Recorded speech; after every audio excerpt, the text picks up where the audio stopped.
All right, today, this video, we're going to look at starting on page 53 with Florian. And so we last left looking at the page before with Alfred, and the very last words were that one. He said, the Wilhelm Gustloff, which tells us what's coming up next, right? There's many ways that the author foreshadows throughout the book, and this is an example. She's telling us that's where Alfred's going. Alfred's a key character. This is where everyone else is eventually going to be heading. And so be very easy to look up what happened with the Wilhelm Gustloff, which is the largest maritime disaster in history, way greater than the Titanic. And so what the author has done is she has put us not as observing from afar, but as being one of the characters or with the group of people going to where Alfred is. We're going to be meeting Alfred on that same ship, and then we're going to find out what happens next. And so this is going to cover from pages 53 to 75. I've broken it down a little bit more because there's so much that goes on in this section. There's a lot of action that happens. So we learn a little bit more about the characters, but there's also a lot that tells us about the history and the place that we're talking about. So let's start with Florian. And on page 54, he's leaving. He's left the barn. He's running away. Amelia's following behind him. And so please, if you notice, there's a pattern with what the writer does. Pay attention to the last words, the last sentences in a chapter, because they're going to really tell you something. And the first ones, just like in the beginning of the book, right? Guilt is a hunter. Shame is a hunter. Those are important lines, and we want to remember those. So we see here, I walked away. Was I crazy? 3 steps back was a Pole with a Soviet gun, following me, a Prussian, carrying enough secrets to blow up the kingdom. What secrets is he carrying? The author has just dropped a clue. What does Florian have? What's so important that he's carrying, that you would blow a kingdom up for? My wound cried out, and so did my judgment. And so here we see some personification, right? Wounds don't cry out, but it's the author's telling us that he's in a lot of pain. And also his brain is telling him, this is not how your day was planned. This is not how things were supposed to work out. And then he tells us, if I didn't report to a checkpoint soon, it would be all over. All right. Why does he have to get to a checkpoint? It's going to be a German checkpoint that he needs to check in at. Why? What's happening? Why does he have to go into a checkpoint? And what does he mean by it's going to be all over? So we actually end up with more questions at this point in the chapter that say, what's going on with Florian? Who exactly is he? What's going on? Why is he worried? Lots of questions here. All right. And then we go to this next chapter with Joanna, and Ingrid is typically in the chapters with Joanna. And if we turn to page 56, as they're struggling along in their walk, and what do we learn about Amelia and Florian? So the author uses Ingrid to drop clues about the two of them to us, right? Because she sees without seeing. And she's asking about Florian's eyes. She's asking details about Amelia. And so we learn that Amelia is fair-faced, right? Light-skinned, pretty. So fair-haired, meaning that she has light-colored hair, possibly blonde hair, with braids, blue eyes, a round face. Young man, Florian, fairly tall, broad-shouldered, brown hair, wavy hair, a little bit curly. I'm not really curly, but obviously not stick straight. His hair is a little bit long.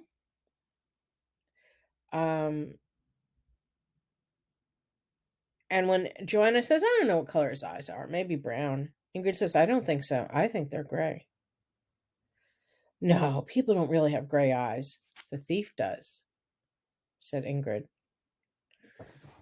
You think he's a thief? Ingrid said nothing. And so again, we're being shown or told, and again, we're getting questions. Those questions are about Florian. We could actually draw a better caricature of what Amelia looks like. She's a pretty young girl with a round face, blue eyes, blonde hair and braids.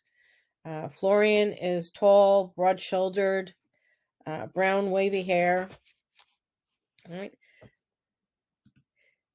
And Amelia, on page 58, if you notice that we're always going with memory with her, storytelling and memory, but definitely memory with her, right? And so this whole paragraph or chapter on Amelia is a memory, right? She's remembering back to her mom and the trees, and she's talking about the storks, right? And how in Poland they would put up a wagon wheel to the top of a tall pole, and they would celebrate when the stork returned to the nest, because the storks will migrate to Africa and then come back to Poland for the summer. She mentions August again. This isn't the first time she's mentioned August. As August faded, the departure of the stork symbolized summer end. So as August ends, the storks also, that's their migration time. 6 years ago, that would be the start of the war. Not only did the storks leave, but her mama left. She died giving birth to what would have been her younger brother. So she lost her mother, and she also lost who would have been her younger brother. And she goes back to the trees, because the trees are, she remembers that the trees are a symbol that she remembers talking about with her mom, that brings her back to that. And then so she goes back and forth between in the present and those memories. Remember, she's a very young girl, a young teenager, right? And storks. So storks in literature typically symbolize birth and fertility and life. And so it makes sense that the author would say that the storks left. The storks left during war, but the storks left because her mother died. I am sorry this is such a bad sounding video, but I have a cold that I feel like I've had for 7 weeks instead of 7 days. And I'm just trying to get this done. All right, Joanna, page 71. Okay, as we go on, it's starting to snow, and they're talking about what are they going to do, right? And we get a story, we get some more background information. If you notice, lots of times when Eva comes into the story, you get some background onto what they've been through. And with Joanna, we typically get background when we're reading in her. They're talking about this estate, the noble Junkers, and the Shua poet has sent a young boy, and these people have hidden their driveway, and they push through. Right? How does the author use Ingrid to warn us about the house? Right? And so we don't get it there on page 71. Actually, I apologize. It's further up. It's going to be, yeah, okay, page 71. Right page. I was on the wrong page. Right? We marched up the hill toward the estate. We would have thick walls, a warm fire, and a solid roof to shield us from the snow. And so Shoe Poet's like, voila, here we are. And so Joanna is describing it to Ingrid.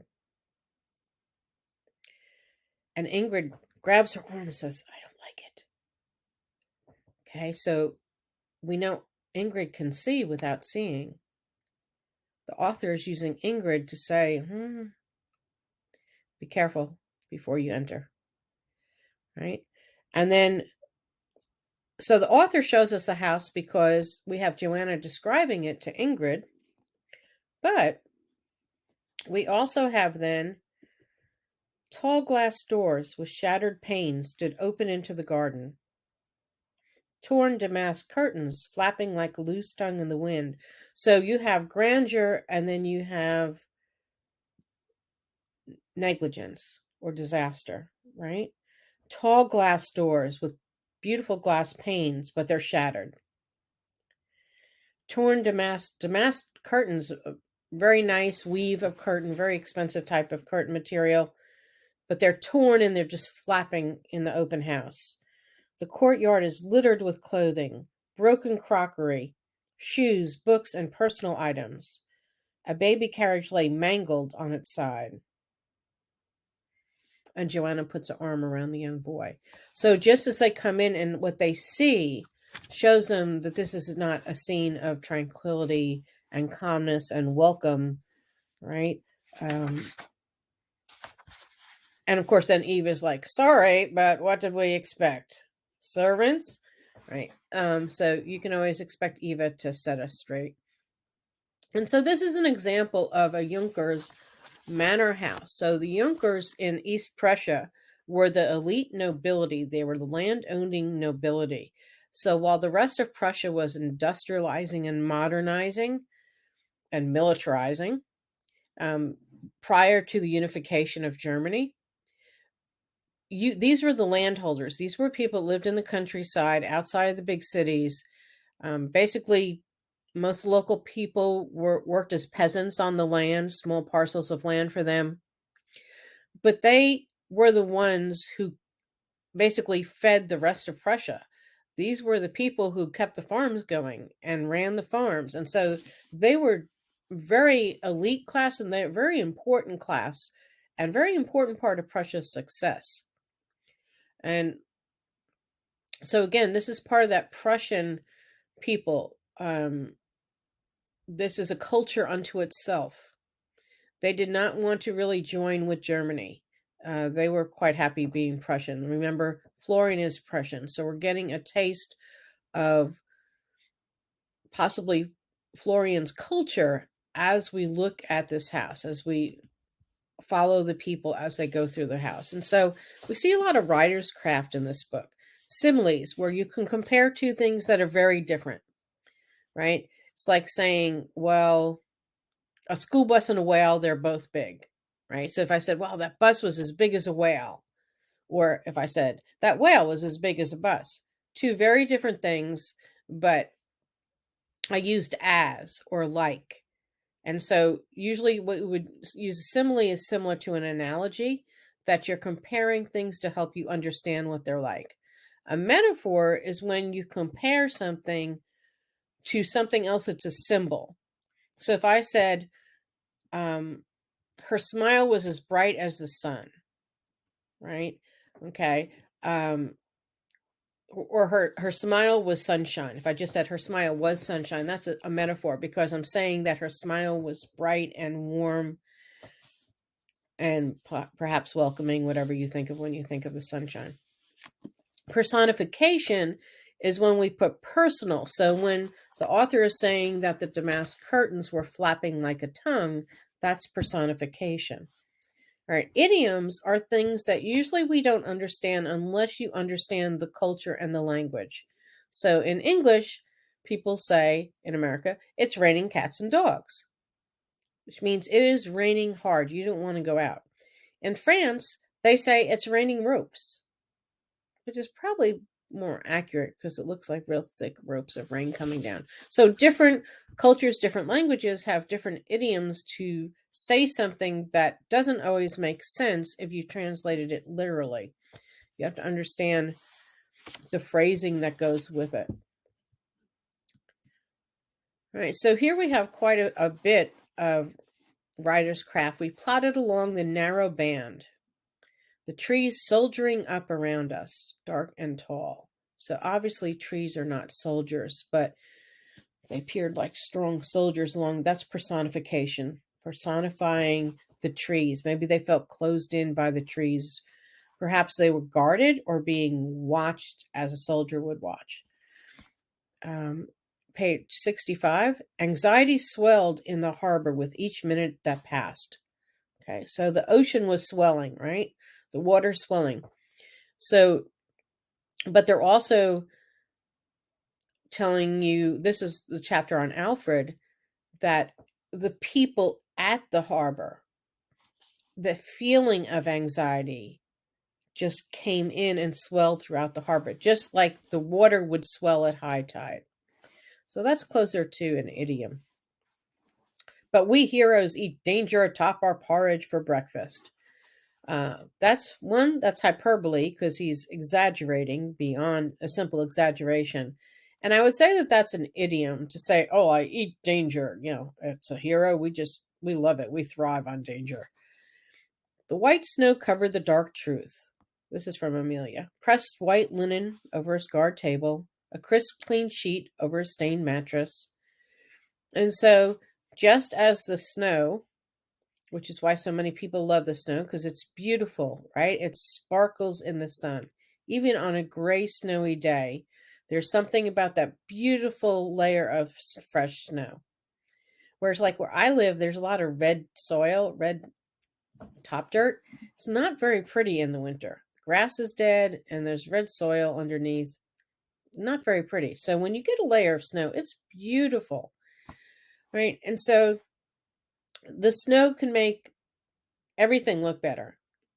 It can also cover the dark truth, right? Maybe of their plot. Where are they going through? What else could it cover? Do people typically cover up what's ugly?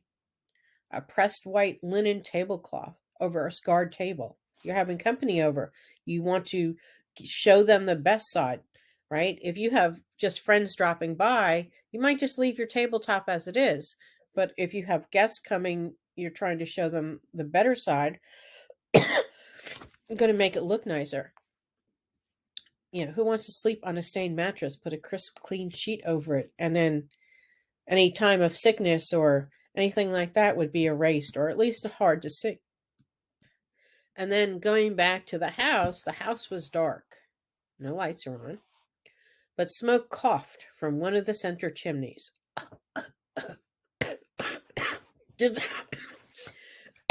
Sorry. That's personifying because chimneys don't cough. People cough. Grayer than the gray sky. So darker than the gray sky, right? But also gray. It's not a black smoke like a real active smoke. Notice there's a lot of use of gray in the book by the author. And so as we follow them along their path, we first meet Amelia and Florian in a potato cellar in the woods. And the rest of the people we meet in the barn. And then they're walking along the roadside. They find the Prussian house, the manor house, the Junker house that the shoe poet remembered for being there. They're on their way to Fromberg, or Fromberg as it is now, and then they'll be going to the port city to evacuate. So we're going to follow them along the path of where they're going, and we will continue. In the next one, we'll look closer at what Operation Hannibal is and what's going on with Alfred.